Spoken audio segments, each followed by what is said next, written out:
Luqas, or Luke, chapter 18.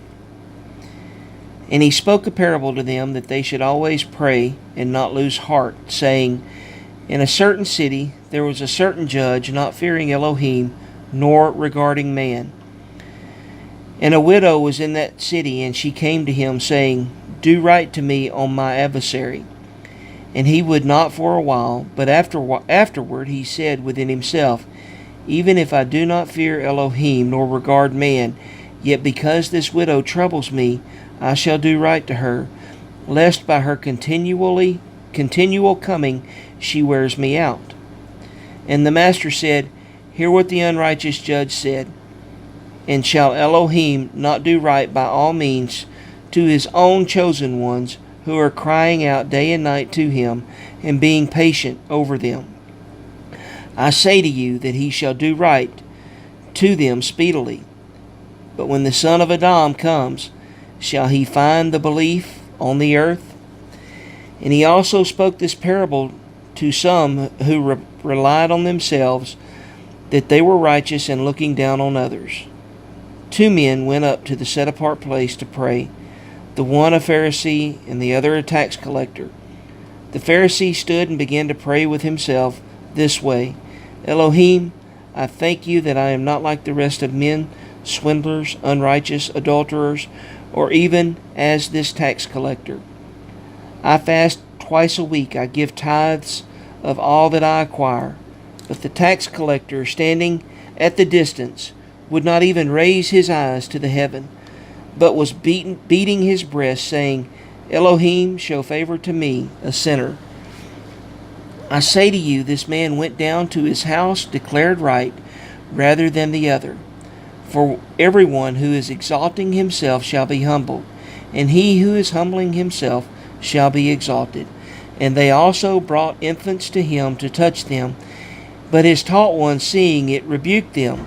But Yeshua called them to him, and said, Let the little children come to me, and do not forbid them, for of such is the reign of Elohim.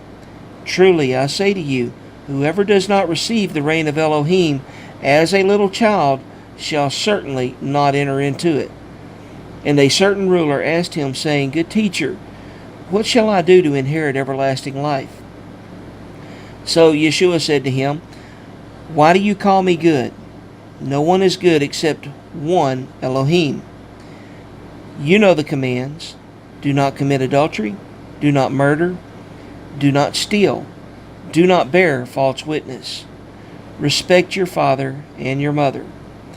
And he said, All of these I have watched over from my youth. And hearing this, Yeshua said to him, Yet one you lack. Sell all that you have and distribute to the poor, and you shall have treasure in heaven. And come, follow me.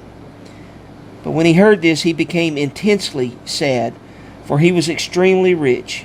And when Yeshua saw that he became intensely sad, he said, How hard it is for those who have money to enter into the reign of Elohim.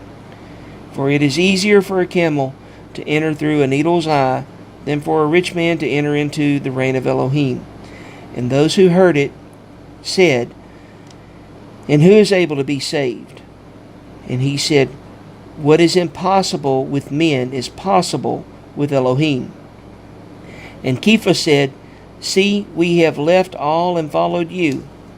And he said to them, Truly, I say to you, there is no one who has left house or parents or brothers or wife or children for the sake of the reign of Elohim, who shall not receive many times more in his present time, and in the age to come everlasting life. And taking the 12 aside, he said to them, See, we are going up to Jerusalem, and all that has been written by the prophets about the Son of Adam shall be accomplished. For he shall be delivered up to the nations, and shall be mocked and insulted and spat upon. And having flogged him, they shall kill him. And on the 3rd day he shall rise again. But they understood none of this, and this word was hidden from them. And they did not know what was being said. And it came to be that he was coming near Jericho. that a certain blind man was sitting by the way begging. And hearing a crowd passing by, he asked what it meant. And they reported to him that Yeshua from Nazareth was passing by. And he cried out, saying, Yeshua, son of David, have compassion on me. And those going before were rebuking him that he should be silent. But he was crying out much more, Son of David, have compassion on me. And Yeshua stopped and commanded him to be brought to him. And when he had come near, he asked him, saying, What do you wish me to do for you? And he said, Master, to receive my sight. And Yeshua said to him, Receive your sight. Your belief has saved you. And immediately he received his sight and was following him, praising Elohim. And all the people, seeing it, gave praise to Elohim.